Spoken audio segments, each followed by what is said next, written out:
బల్మూరు వెంకట్ గారు నమస్తే. నమస్తే అండి.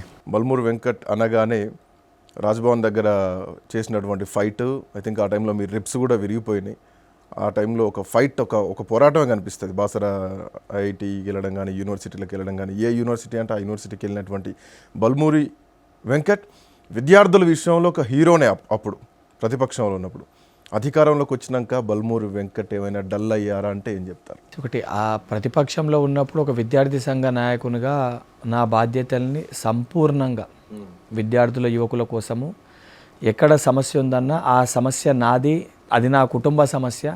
తెలంగాణ రాష్ట్రమే నా కుటుంబం. ఇక్కడ ఉన్న విద్యార్థుల యువకుల ఒక సమస్యల్ని పైన పోరాటం చేయాలనే ఒక ఉద్దేశంతో ప్రతి సమస్యను కూడా ఆ రోజు పోరాటం చేయడం జరిగింది. కేవలము పోరాటమే కాదు, కొట్లాడడంతో పాటు న్యాయ పోరాటము.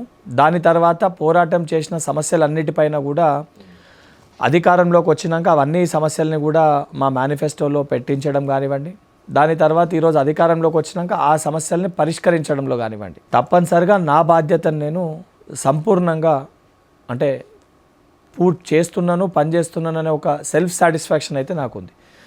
కానీ ఉన్న పరిస్థితులలో ఆపోజిషన్, మీరు మేనిఫెస్టోలో పెట్టించిన సమస్యలు ఏంటి అంటే, నేను కూడా మీరు వస్తున్నారు కాబట్టి నేను విద్యార్థుల పరంగా, ఉద్యోగుల పరంగా మాట్లాడదామని ఫిక్స్ అయిపోయాను. ఇక మిగతా రాజకీయాలు, కేటీఆర్ అరెస్ట్ అవుతారా, కేసీఆర్ అరెస్ట్ అవుతారా, ఆ జోలికి నేను వెళ్ళదలుచుకోలేదు.